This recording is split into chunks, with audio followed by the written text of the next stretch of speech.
Hello student, I am Anil.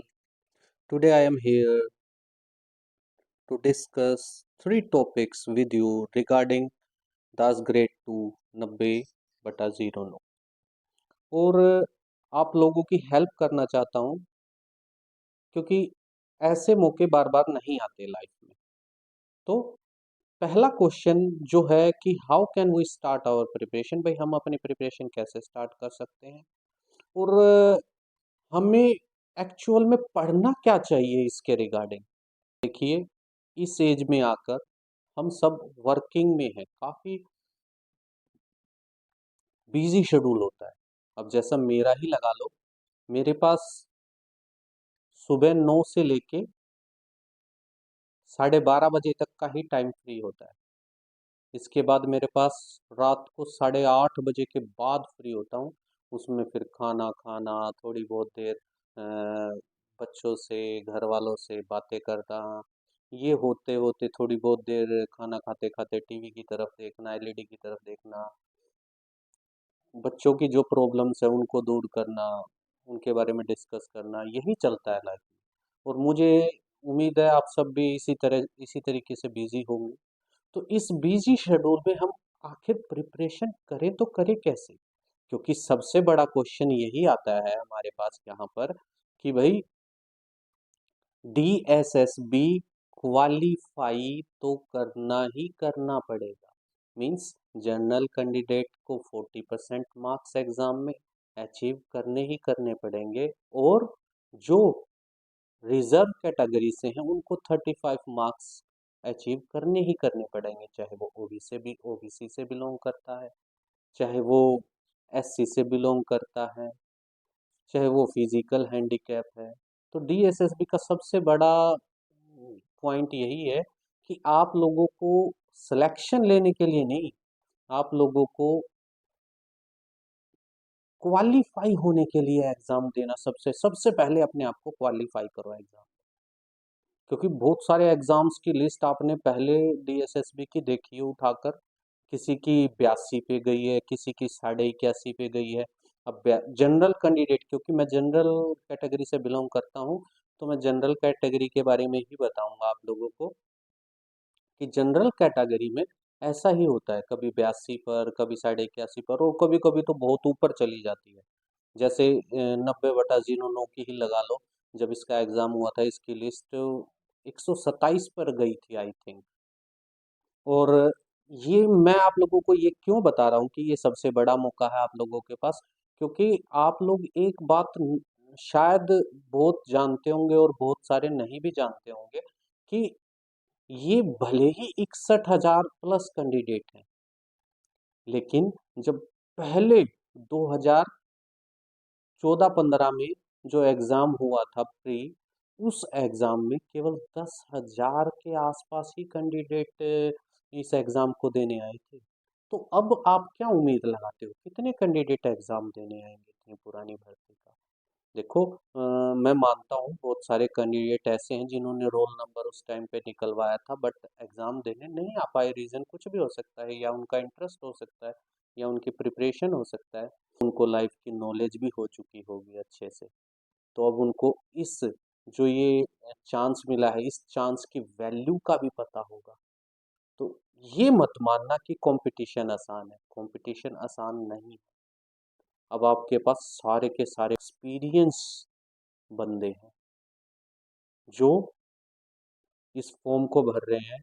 उनमें से आप ये मान के चलो 50% बंदे सीरियस मिलेंगे आपको पढ़ाई के रिगार्डिंग, जो इस जॉब के रिगार्डिंग सीरियस होंगे।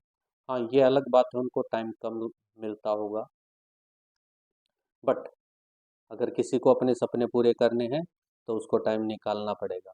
और उनमें से बहुत सारे ऐसे होंगे जो उस टाइम पे कंपटीशन में नहीं थे, लेकिन आज वो टाइम निकालेंगे, 100% निकालेंगे। तो कंपटीशन तो यूं का यूं है, बट अगर हम नंबर ऑफ कैंडिडेट की बात करें, मेरे हिसाब से अगर मैं अपना आइडिया लगाऊं और आप लोगों के साथ डिस्कस करूं, तो मुझे लगता है कि जो हमारे नंबर ऑफ कैंडिडेट रहेंगे ना, वो 5,000 से 10,000 के बीच में ही रहेंगे। अब मैं ये नहीं कहता यही पक्का है, ये मेरा अपना आइडिया है। हो सकता है 15,000 से भी ऊपर चले जाए। लेकिन मेरा आइडिया यही कहता है कि नंबर ऑफ कैंडिडेट 5,000 से 10,000 के बीच बीच में ही रहेंगे। 10,000 से ऊपर जाने की मुझे तो उम्मीद नहीं। मुझे तो कम ही कम लगते हैं, ये नहीं पता कितने कम हो सकते हैं। तो इसीलिए ये अपॉर्चुनिटी बहुत बड़ी है आज के दिन किसी भी पोस्ट पर। और खासकर ऐसी पोस्टों पर, ये स्पेशल पोस्ट है, ऐसी पोस्टों पर कंपटीशन के रिगार्डिंग अगर आप देखोगे तो एक पोस्ट पर आपको कम से कम 6 से 10 हजार बंदे मिल जाएंगे कंपटीशन देने के लिए, और आपके तो सारे ही 6 से 10 हजार बंदे मिलेंगे। और पोस्ट 231 है। तो इसीलिए प्रिपरेशन करो, और करनी भी चाहिए। तो अब देखो, मैंने तो अपनी कुछ बुक्स तो सेलेक्ट कर ली है। अब जैसे जैसे प्रिपेयर करूंगा तो जो डिमांड्स निकल के आती जाएंगी वो मैं पूरी करता जाऊँ। अब जैसे हमारे पास प्री के एग्ज़ाम को ही लेके चलो, मैं तो वैसे साथ साथ मेन के एग्ज़ाम की भी प्रिपरेशन करूँगा साथ साथ, जैसा भी मुझे टाइम लगेगा। प्री के एग्ज़ाम की ले लो। अब इंग्लिश की ही सबसे पहले इंग्लिश की बात करते हैं, क्योंकि इंग्लिश प्री मेन दोनों में बहुत इंपॉर्टेंट रोल प्ले करने वाली है। इंग्लिश मैथ बहुत ही इंपॉर्टेंट रोल रहने वाला है इन दोनों का, स्पेशली इंग्लिश। क्योंकि इंग्लिश को अगर आप मान के चलो तो देखो, प्री में 40 मार्क्स की आएगी, मेंस में 50 मार्क्स की अलग से आएगी, और फिर जो आपका डिस्क्रिप्टिव पेपर होगा, सब्जेक्टिव पेपर होगा, उसमें भी आपकी 75 मार्क्स की इंग्लिश अलग से आएगी। क्योंकि वहाँ पर आपको कंपलसरी है ऐसे इंग्लिश में ही लिखना है, एप्लीकेशन इंग्लिश में ही लिखनी है, आपको सब कुछ इंग्लिश में ही लिखना है। तो बहुत इंपॉर्टेंस है। अब इसके रिगार्डिंग भाई प्री और मेन दोनों की तैयारी साथ ही कर रहा हूँ। तो इंग्लिश में मैं क्या कर रहा हूँ, अब मैंने स्टार्ट किया है कि भाई मैं हर रोज ईडीएम फ्रेजेस करूंगा। जैसे ईडीएम फ्रेजेस मैंने अलग अलग लेवल के छांट लिए हैं। जैसे मैं आपको अब सीरियल वाइज दिखा रहा हूँ, ये रहे ईडीएम फ्रेजेस। मेरे पास अलग अलग पेजेस हैं जो मैंने पहले तैयारी करता था तब के हैं। ये ईडीएम फ्रेजेस अलग से हैं। फिर ये अलग से दूसरा पेज आ जाता है इसी तरह के इडियम फ्रेजेस का। फिर ये अलग से आ जाता है इडियम फ्रेजेस के। फिर ये इडियम फ्रेजेस के मेरे पास सेट्स पड़े हैं, 150 इडियम फ्रेजेस के अलग अलग सेट्स हैं जो आपके। और फिर ये इडियम फ्रेजेस का ही मेरे पास एक सेट आ जाता है, इसका पैरामाउंट कोचिंग सेंटर के पुराने नोट्स हैं, जिसमें 314 इडियम फ्रेजेस अलग से हैं। फिर मेरे पास अलग से इडियम फ्रेजेस एक और आ जाते हैं जो मुझे पसंद है। मैं मेरे को ना एक्चुअली जो भी पसंद आता है ना, मैं उसकी फोटो कॉपी करा के रख लेता हूँ। अब यहाँ पर इडियम फ्रेजेस के रिगार्डिंग अगर मैं बात करूँ तो यहाँ पर मेरे पास इस बुक में इडियम फ्रेजेस 689 हैं इन नोट्स में। तो ये कुछ एक शॉर्ट टॉपिक्स हैं जो मुझे पसंद आते हैं, मैं फोटो कॉपी करा के रख लेता हूँ, जैसे मैंने आप लोगों को बताया। तो इडियम फ्रेजेस इसके रिगार्डिंग भी और भी हैं। तो इतने सारे पेजेस मेरे पास ईडीएम फ्रेजेस से रिलेटेड हैं, और मैं ये सारे के सारे पक्का करूंगा डेफिनेटली। इसी प्रकार अगर मैं वन वर्ड सब्स्टिट्यूशन की बात करूं, क्योंकि इन इन टॉपिक्स का बहुत इंपॉर्टेंट रोल रहने वाला है एग्जाम में। वन वर्ड सब्स्टिट्यूशन के रिगार्डिंग देखो, मेरे पास 225 वन वर्ड सब्स्टिट्यूशन का ये प्रैक्टिस असाइनमेंट है। मैं इसको करूंगा, विद आंसर की है ये मेरे पास अवेलेबल, ये इसकी आंसर की है। फिर अलग से मेरे पास नोट्स हैं, ये रहे सिंगल सिंगल जो मुझे पसंद आता था मैं उसी की फोटो कॉपी करके रख लेता था। ये आगे पीछे से दोनों तरफ है। इसी प्रकार वो इडियम फ्रेजेस के थे। ये यहाँ पर भी मेरे पास वन वर्ड सब्स्टिट्यूशन के नोट्स हैं, आगे पीछे दोनों तरफ से। इसी प्रकार तीसरा पेज भी मेरे पास ऐसा ही है, आगे पीछे दोनों से। और देखो, मैं फोटो कॉपी करा के रख लेता हूँ। इसी में ये एक आई थी हमारे पास मैगजीन। मैगजीन में दे रखे थे वन वर्ड सब्स्टिट्यूशन, मैंने पढ़ के देखा काफ़ी अच्छे वन वर्ड सब्स्टिट्यूशन थे। तो मैंने इसमें से भी फोटो कॉपी करा के रख लिया था। तो ताकि हम अगर कोई चीज़ पढ़ें तो उससे बाहर कुछ ना जाए। और फिर इसके अलावा मेरे पास ये वन वर्ड सब्स्टिट्यूशन थे, प्लेटफॉर्म बुक के हैं शायद, आई थिंक ये। और मुझे ये भी काफ़ी अच्छे लगे। और ये भी बहुत, मतलब बहुत ज़्यादा मात्रा में है हमारे पास। ये रहे, देखो कितने सारे हैं।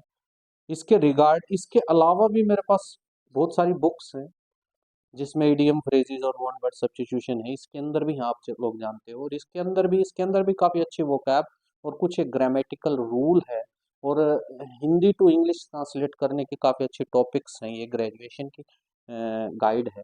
मुझे एक स्टूडेंट के पास मिली थी, तो मैंने उससे इंटरचेंज कर ली थी। उसको कुछ और चाहिए था, कोई और बुक्स, और मुझे पसंद आई तो मैंने उसके साथ इंटरचेंज कर ली। अब जैसे ये बुक्स है हमारे पास, इस बुक्स में ना मुझे और कुछ पसंद नहीं आया। मुझे इस बुक्स में जो फिलर है ना, फिल इन द ब्लैंक्स, वो बहुत पसंद आए। और मैंने उन फिलर्स के लिए इस बुक का ये पार्ट अपने पास रख लिया।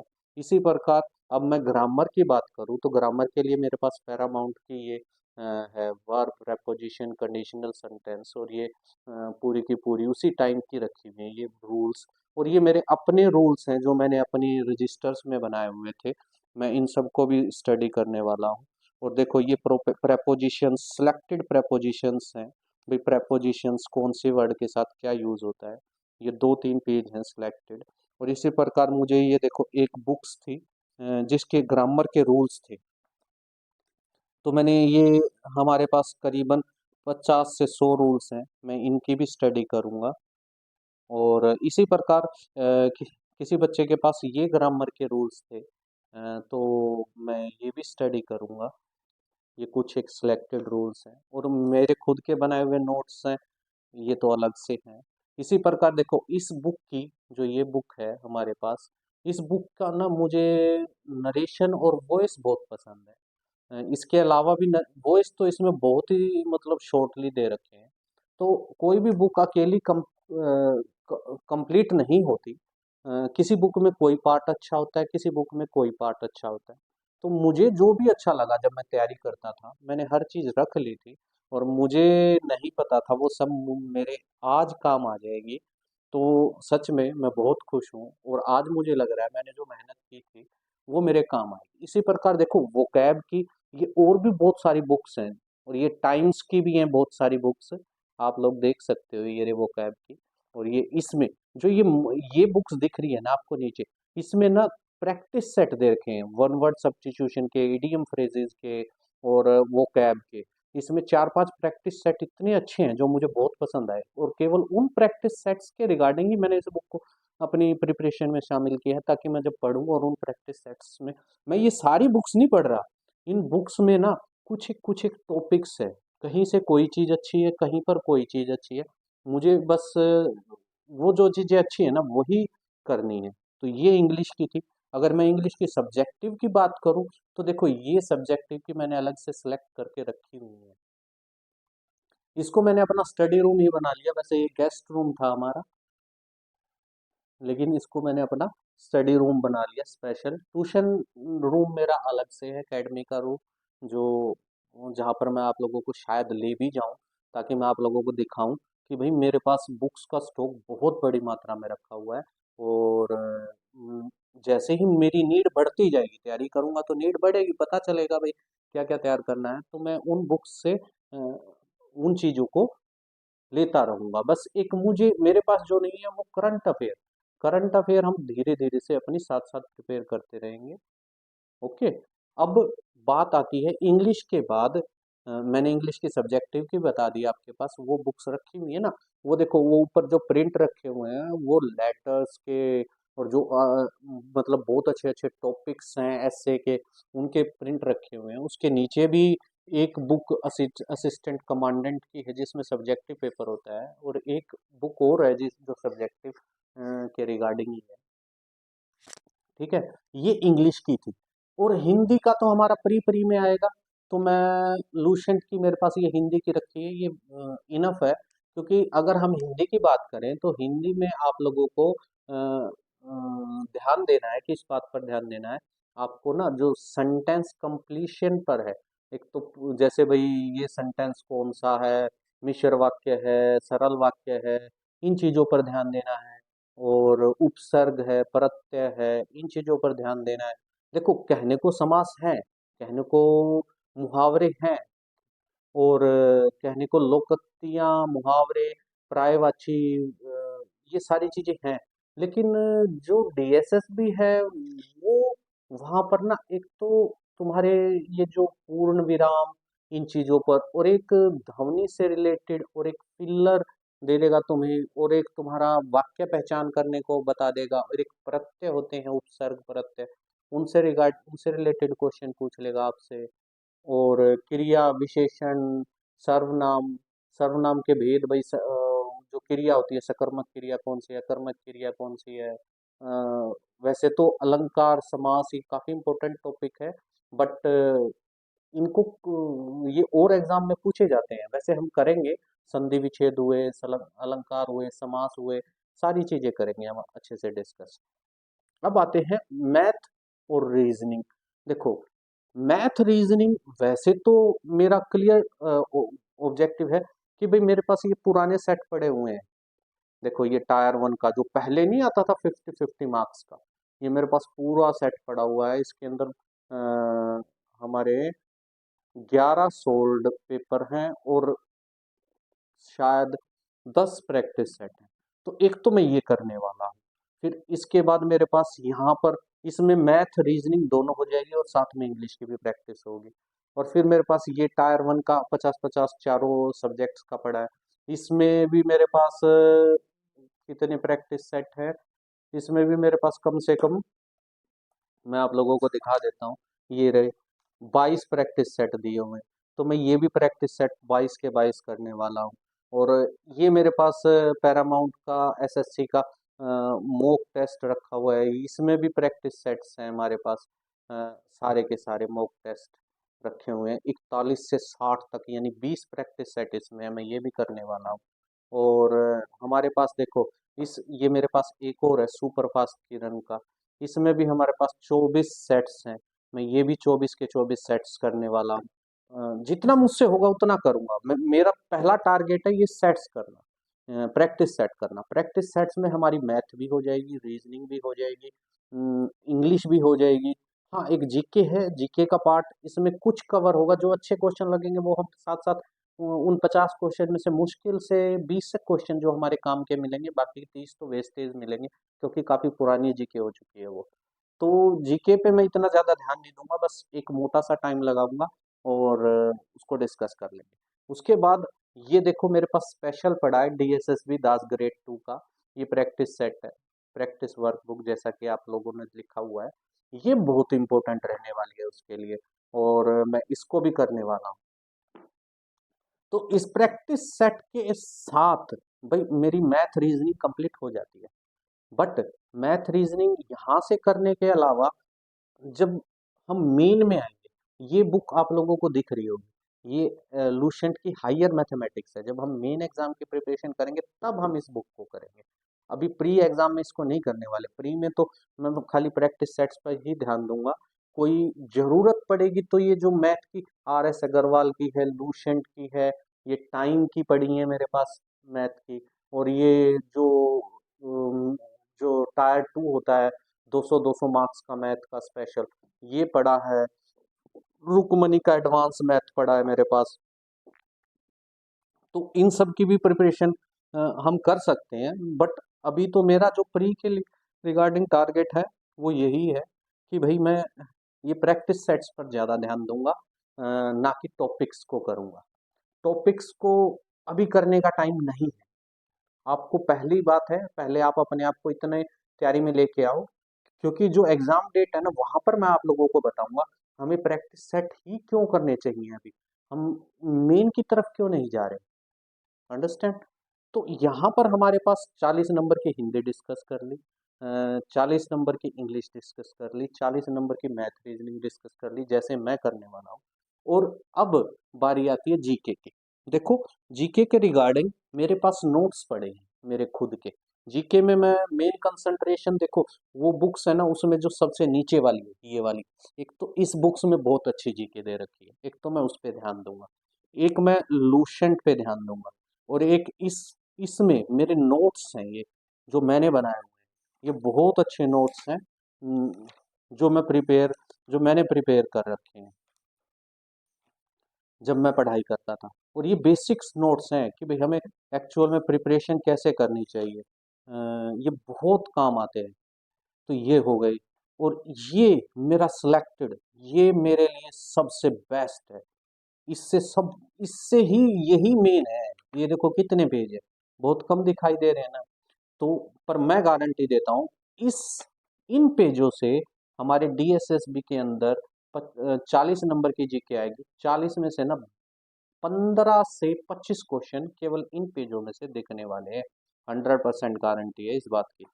उसके अलावा मेरे पास जीके के नोट्स इसमें पड़े हैं, जीके के नोट्स यहाँ पर भी पड़े हैं, और लूसेंट। तो जीके के लिए मैं यही रख रहा हूँ, और करंट अफेयर मैं अलग से करने वाला हूँ।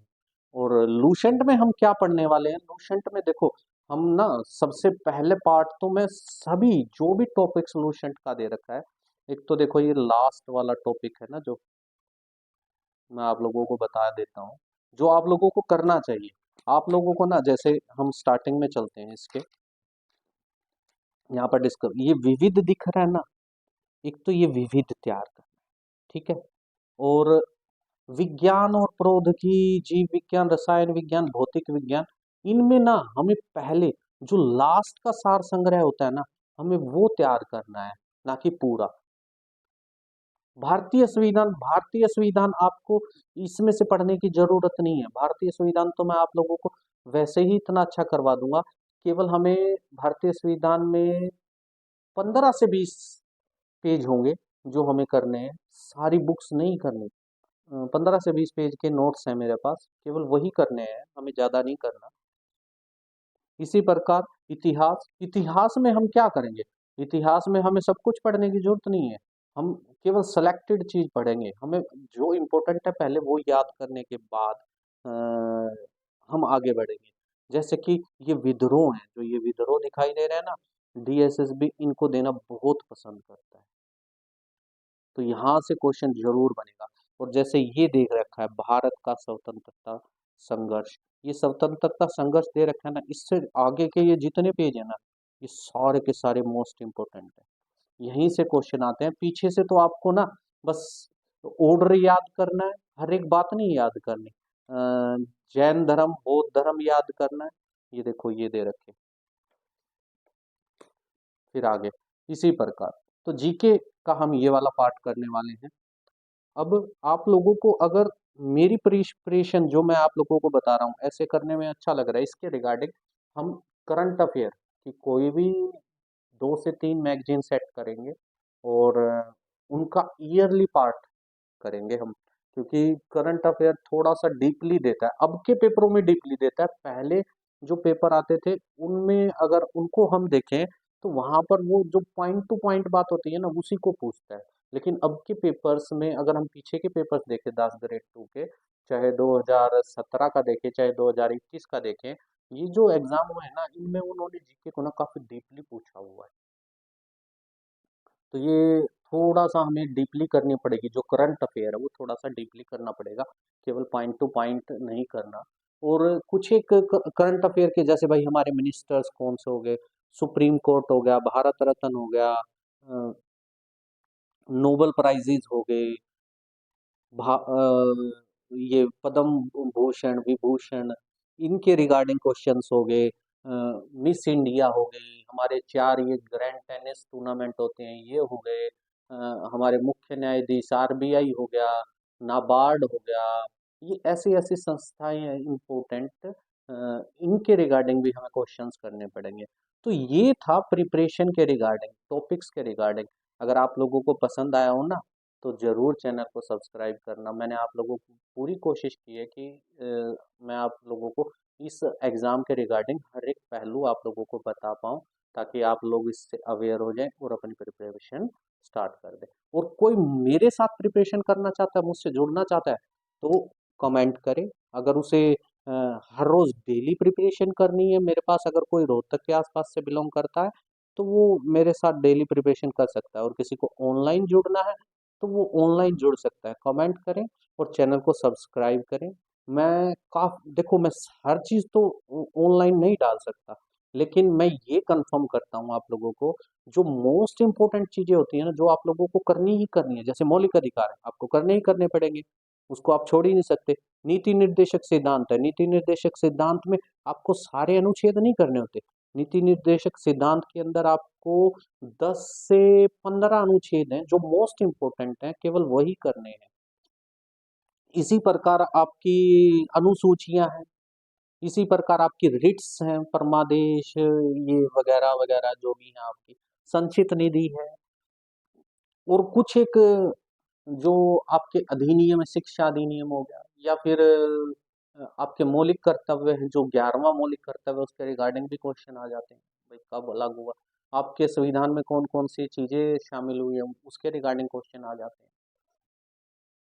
अब करंट में अगर हम ज्योग्राफी पे जाएं तो भाई कहाँ कहाँ क्या क्या कौन कौन से तूफान आए हैं, कौन कौन से अभ्यास हुए हैं सेनाओं के बीच में, तो और कौन सी कंट्री की कौन सी करेंसी है, कौन सी कंट्री से हमारा सबसे ज़्यादा ट्रेड चल रहा है, कितनी महारत्न है, कितनी नवरत्न कंपनियां हैं, कौन कौन सी अभी ऐड हुई हैं इसी साल, कौन मिस इंडिया बनी है, कौन मिस यूनिवर्स बनी है। इस तरह के क्वेश्चंस हमें, कौन आरबीआई का गवर्नर है, कौन नीति आयोग कब बना है, और योजना आयोग में हमारे योजना आयोग के क्वेश्चन आते हैं। लेकिन योजना आयोग आपको पूरा नहीं करना, योजना आयोग में से मैं आपको छांट के 20 लाइन दे दूंगा, और उन 20 लाइन में से ही क्वेश्चन आएगा पक्का। अब वो हमारी किस्मत खराब होगी भाई, वो काफी डिटेल में चला जाएगा और कुछ पूछ लेगा, तो पर हम इतना ज्यादा नहीं पढ़ सकते, हमें तो केवल इम्पोर्टेंट ही पढ़ना है। आई थिंक आप लोगों को आइडिया आ चुका होगा और आप लोग समझ चुके होंगे। अब हम अपने सेकंड क्वेश्चन पर चलते हैं।